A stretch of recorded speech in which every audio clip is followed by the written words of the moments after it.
तो मुझे खुद से भी ज्यादा वेस्टर्न लगी। यही खड़ा रखेगा या चल ना अंदर चल, आजा।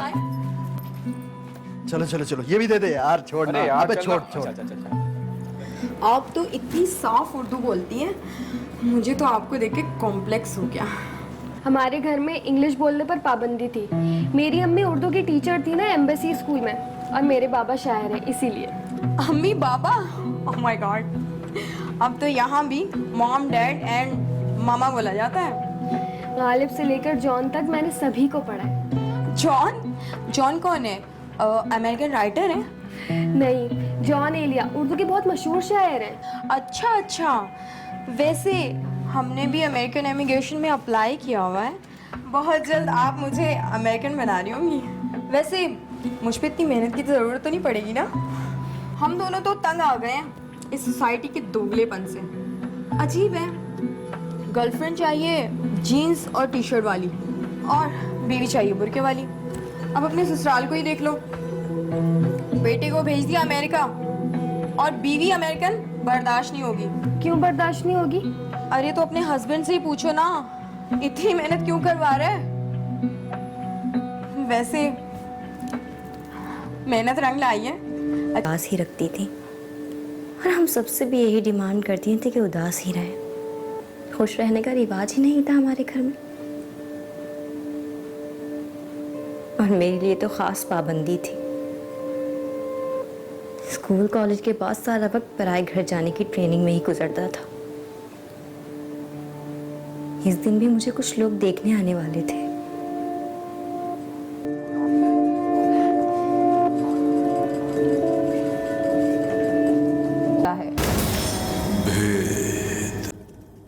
आखिर क्यों मना कर रही हो? वो लोग मेरी बेटी का रिश्ता लेके आने वाले थे, वो भी इसलिए कि वो हमेशा नकाब करके निकलती है। बहुत मजहबी लोग हैं वो।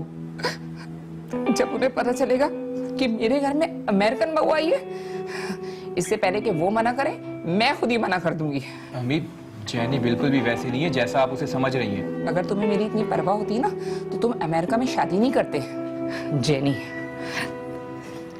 जन्नत नाम है उसका, प्यार से उसे जैनी कहते हैं। अपनी बेटी के बारे में सोचो, अच्छे रिश्ते आसानी से नहीं मिलते।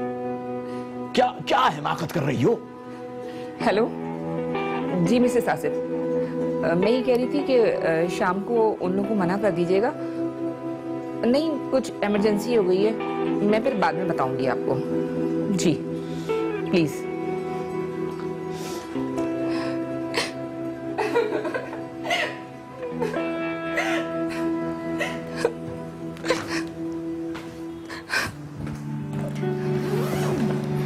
मुझे भी साड़ी पहनने का बहुत शौक है, लेकिन शादी से पहले कहाँ पहन सकती हैं लड़कियाँ?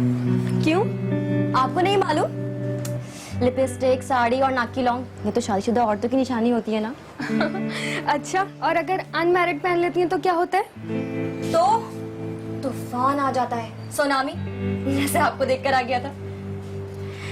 वैसे एक बात कहूँ, अम्मी दिल की बहुत अच्छी है, बस हर बात पे थोड़ा ड्रामा क्रिएट करने की आदत है, लेकिन ड्रामे के एंड में सब कुछ ठीक हो जाता है, इसलिए आप बिल्कुल टेंशन मत लें उनकी। अम्मार को पहले ही बता देना चाहिए था, मैंने तो कहा भी था उनसे, लेकिन उन्हें तो सरप्राइज देने का शौक है। वैसे मैं बहुत हैरान हूँ, अमेरिका में रहकर भी आप कमीज सलवार पहनती हैं। आयशा, फौरन इधर आओ। जी अम्मी।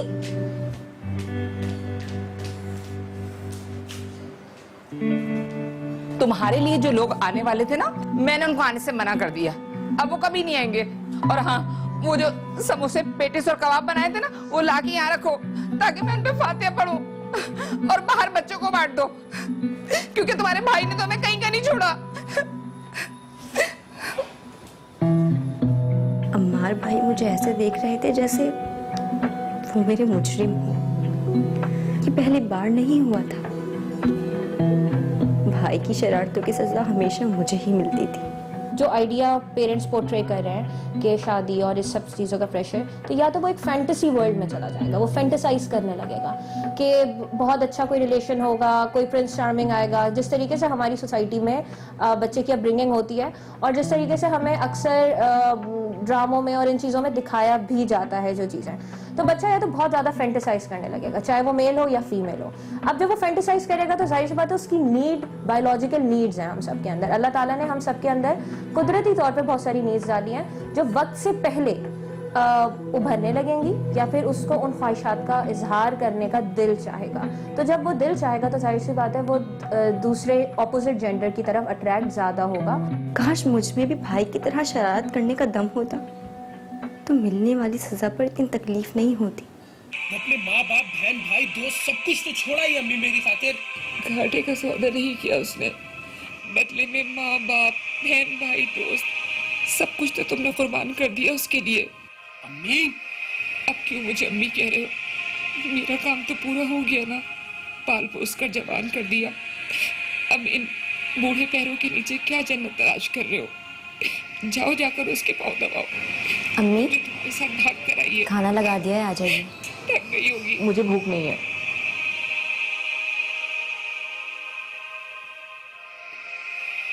वैसे अबू आपकी इससे बनेगी खूब। जैनी की उर्दू भी बहुत साफ है। अच्छा अच्छा, ये बताओ कि तुम इशारों से उर्दू बोल लेती हो? आप बिल्कुल मेरे अब्बू की तरह बातें करते हैं। अरे तो माशा बिल्कुल साफ उर्दू बोलती हो भाई, वेरी गुड, वाह। जी अम्मी। दरअसल बेटा, अम्मार की वालदा जून के महीने में पैदा हुई थी और ये साल का सबसे गर्म महीना होता है। और बेटा कुछ चीजें बिल्कुल नहीं बदलती, उनकी आदत डालनी पड़ती है। और बेटा पता है, अगर इनकी अम्मी गलती से मुस्कुरा दें तो पहचान ही नहीं जाती। अरे अबू आप कैसी बातें कर रहे हैं जैनी से? गाना खाएं गाना खाएं। बाकी हाँ, अम्मार के वालिद और बहन मुझसे मिलकर बहुत खुश थे और लगता था कि वक्त के साथ साथ अम्मार की अम्मी भी मुझे कबूल कर ही लेंगी। वैसे भी अम्मार कहते थे कि मैं बिल्कुल उनकी अम्मी की पसंद के मुताबिक हूँ।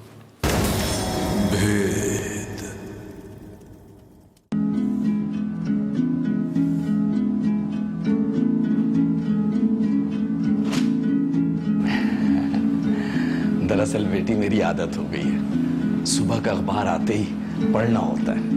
दरअसल तुम्हारी सास अंदर सो रही है, लाइट ऑन करूंगा तो वो डिस्टर्ब हो जाएंगी। जब मैं यहाँ बैठकर पढ़ता हूँ तो बड़ी से बड़ी खबर से मुझे खौफ नहीं आता। लेकिन आपको मेरे योगा से प्रॉब्लम तो नहीं होगी ना? अरे नहीं बेटा, ये तो अच्छी चीज है और अच्छी चीज से तुम्हारी सास को प्रॉब्लम हो सकती है। मैं इतना पागल भी नहीं हूँ। मुझे लगता था सब लोग यहाँ सुबह जल्दी उठते होंगे। अच्छा ये बताओ कि अम्मार कितने बजे वहां उठता था? 6 बजे। 6 बजे? देख लो अब तक सो रहा है। यहाँ तो सिर्फ वही लोग सुबह उठते हैं जिन्हें कोई काम हो। अरे क्या जमाना था, एक मुर्ख की बांग, सूरज की पहली किरण। अरे अब तो ये सारी बातें किताबों तक रह गई। लेकिन हाँ, तुम्हारी सास जो है ना, वो उस वक्त तक सुबह उठती थी जब तक मैं रिटायर नहीं हुआ था। है? अब देखो रिटायर मैं हो गया हूँ, आराम वो कर रही है। आप बिल्कुल मेरे अब्बू की तरह बातें करते हैं। अरे बेटा, इस उम्र में आकर सारे मर्द एक जैसी बातें करते हैं। अरे हाँ, नाश्ते के लिए हलवा पूरी लेकर आऊं? हलवा पूरी? ठीक है, वैसे भी नाश्ता तो है भी करना चाहिए। लो, अभी लेकर आता हूं।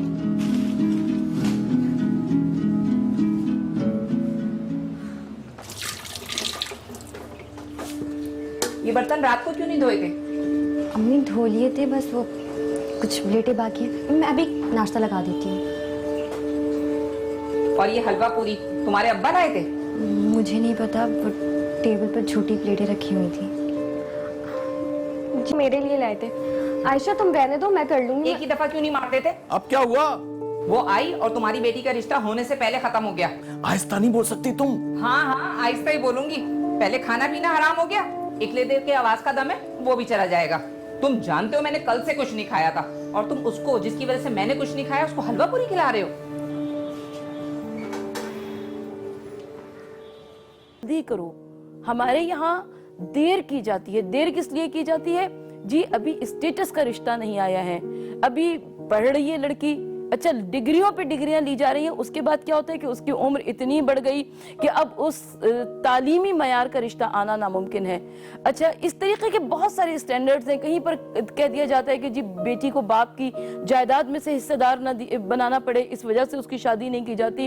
अब जहां पर आप लड़की की शख्सियत को कुचल देंगे वहां पर वो कोई ना कोई ताज़ा हवा का रास्ता तलाश करेगी, और जब कोई ताज़ा हवा का रास्ता तलाश करेगी तो कोई भी गलत इंसानों से टकरा सकता है, कोई भी गलत आदमी उसको गलत रास्ता दिखा सकता है। तो उसके लिए ज़रूरी ये है, बेटी या बेटा कोई भी हो, मैं हमेशा ये कहा करती हूँ कि माँओं को चाहिए कि वो अपने से नज़दीक रखें। माँ का दिल इतना वसी होना चाहिए कि वो बेटी या बेटे की दिल की बात को सुन सके, समझ सके, बेहतरीन मशवरा दे सके।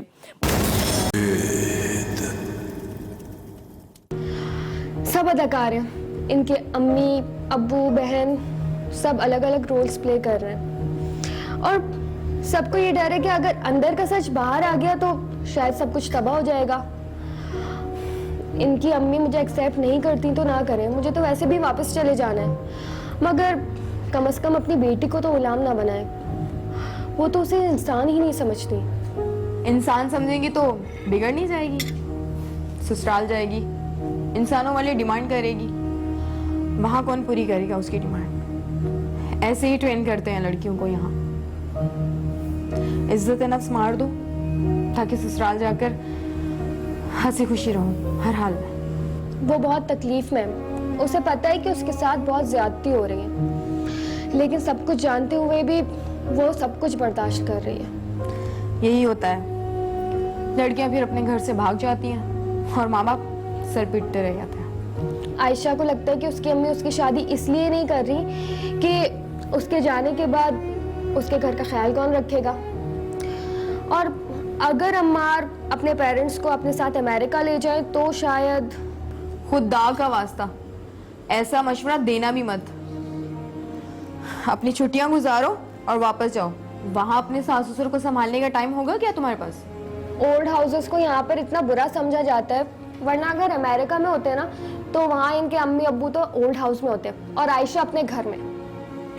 अपने घर में या अपने बॉयफ्रेंड के अपार्टमेंट में? मैं वहाँ पैदा हुई हूँ, लेकिन मैंने कभी कोई बॉयफ्रेंड नहीं बनाया। कमाल है, काश तुम्हारी जगह मैं होती।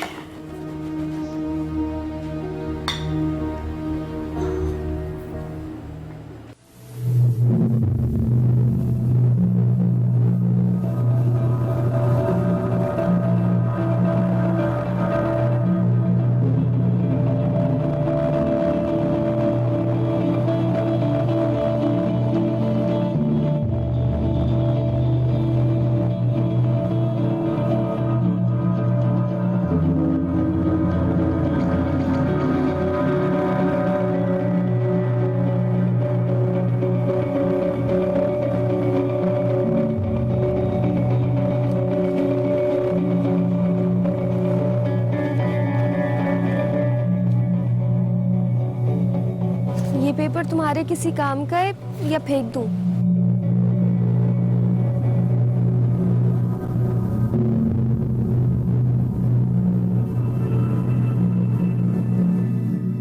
अरे यार, तुम भी आयशा की बातों में आ रही हो। उसे तो हर वक्त सिंड्रेला बने रहने का शौक रहता है, और वैसे भी वो समझती है कि वो दुनिया की सबसे मजलूम लड़की है। कोई भी अपने बारे में ऐसा बिलावजह क्यों सोचेगा अम्मार?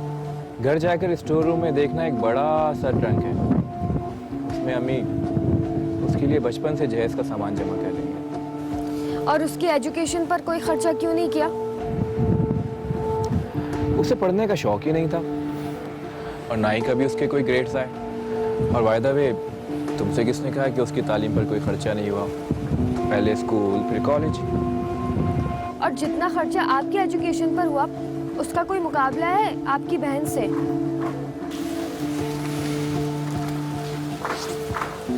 चैनी, ये तुम नहीं बल्कि तुम्हारे अंदर का अमेरिकन बोल रहा है। तुम लोगों को लगता है कि यहाँ का हर मर्द जालिम, हर बच्चा बीमार और हर औरत कमजोर और मजलूम है। नहीं, आपकी अम्मी तो बिल्कुल मजलूम नहीं है। वो जालिम भी नहीं है। एक्चुअली फर्क सिर्फ दो सोसाइटीज का है। कुछ वक्त गुजारो, तुम समझ आओगी सब कुछ। तुम्हारे अब्बू ने अपनी आधी जिंदगी उनके साथ गुजार दी, लेकिन फिर भी उन्हें अब तक कुछ समझ में नहीं आया। देखो यार, अब्बू की तो मजाक करने की आदत है, और वैसे भी यहाँ हर मर्द बीवी के पीठ पीछे उसका मजाक उड़ाता है।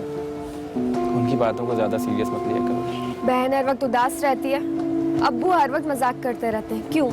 क्योंकि वो मायूस हो चुके हैं। तुम्हारे अब्बू हर वक्त मजाक नहीं करते, बल्कि वो किसी बात को अब सीरियस लेना ही नहीं चाहते जिनका उनके पास अब हल ही नहीं है। जेनी, तुम्हें यहाँ आए हुए दिन ही कितने हुए? देखो अम्मार, ना मैं आयशा बन सकती हूँ और ना मैं तुम्हारे अब्बू की तरह हर बात को। अम्मी के सामने खामोशी हो गई। हाँ, एक एक लफ्ज दोहराओ जो तुमने मेरी बीवी के सामने जाहिर उगला है। तुम अपनी आवाज नीची नहीं करोगे अम्मार। अगर आप वक्त पे आवाज ऊंची कर लेते ना तो आज ये नौबत नहीं आती। क्या मतलब है तुम्हारा? किस पर करते हो ऊंची आवाज? ये आधी अंग्रेज अंग्रेजों वाली सियासत खेल रही है। बांटो और हुकूमत करो। जेनी, ये तो कुछ बोलेगी नहीं। तुम मम्मी को सब कुछ बता दो, इसने तुमसे क्या क्या कहा है। अम्मार, मैंने वो सब तुम्हें इसलिए नहीं बताया था कि तुम गुस्से में पागल हो जाओ। अम्मी, वो जो इसको देखने के लिए आ रहे थे ना लड़के वाले, आप उन्हें फोन करें और उनको बोले कल आए। आपकी बेटी को शादी की बहुत जल्दी है, ऐसा ना हो कि वो किसी के साथ भाग जाए। तुम्हारी बीवी मेरी बेटी के किरदार पे कीचड़ उछालती रही और तुम सुनते रहे। ऐसा कुछ नहीं है। आयशा तो बहुत अच्छी है, बस वो बेटी नहीं है आपकी, गुलाम है। ऐसा गुलाम जिसे आप अपनी खिदमत के लिए सारी जिंदगी अपने पास रखना चाहती हैं। बस यही कहा था उसने, और कोई झूठ नहीं कहा था।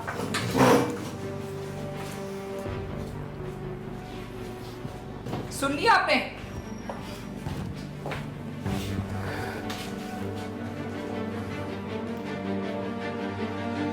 मैंने अपनी सारी जिंदगी गुजार दी, लेकिन मैं तुम्हें नहीं समझ पाया। जो शख्स अपनी बहन की इज्जत नहीं कर सकता, वो किसी औरत की इज्जत नहीं कर सकता। वो मेरी बेटी है, वो कभी भी ऐसी बात नहीं कर सकती। ये लड़की झूठ बोल रही है। जेनी, सबका अपना अपना सच होता है। तुम मम्मी के जूतों में अपने पाँव रख कर तो देखो। यानी तुम भी झूठ बोलती थी? वो सब झूठ था जो तुम आज तक मेरी माँ और मेरी बहन के बारे में बोलती रही। तुमसे किसने कहा साथ चलने के लिए? इस गलत फहमी में मत रहो अम्मार, मैं अकेले भी जा सकती हूँ। देखो जेनी, इतनी सी बात पर तुम्हारे नजदीक ये इतनी सी बात थी? तुम अपनी बेटी का हर रिश्ता ठुकराती रही। मुझे तो ऐसा लगा कि एक माँ अपनी बेटी के लिए कोई शहजादा ढूंढ रही है। तुम अपनी कनीज को खोना नहीं चाहती थी। ऐसी बात नहीं है जेनी, तुम गलत समझ रही हो। तुम बैठ जाओ, हम आराम से भी। एक मेरी ये खिदमत नहीं करती थी आयशा, कनीज तो वो तुम्हारी भी थी। हाँ हाँ, हो सकता है अम्मी जान ऐसा जानबूझकर करती हो सकता है कि वो आयशा की शादी नहीं करवाना चाहती, मगर इससे हमारा क्या लेना देना? हम दोनों आपस में क्यों लड़ रहे हैं? क्या मतलब है तुम्हारा? किसी भी कोठे से मान लो, पाई जमा करके मैंने इसका जहेज बनाया है। क्या तुम्हें वो नजर नहीं आ रहा? और ये सोचो, कोई भी माँ ऐसा कैसे कर सकती है? मुझसे गलती हो गई अम्मार, वही गलती जो तुम्हारे बाप से हुई थी, मगर मेरे पास उसे सुधारने का वक्त भी है और मौका भी। अमेरिकन ही जो चाहो करोगी, समझ आई तुम्हारे? ये अमेरिकन ही, मगर मैं तो अमेरिकन हूँ। एक फोन कॉल पर एम्बेसी के लोग तुम्हारे घर पर होंगे और तुम जेल में। चैनी, अगर मैं तुम्हारी बकवास सुन रहा हूँ तो इसका ये मतलब नहीं कि मैं सारी रात तुम्हारी बकवास सुनता रहूंगा। मुझे न सही, आपको तो अपने बच्चे अजीज है ना। जाके रोक ले उस अंग्रेज की बच्ची को। अब तक तेरी आवाज ऊंची है कमबख्त। किस बात का गरूर है? कैसा घुमंड है?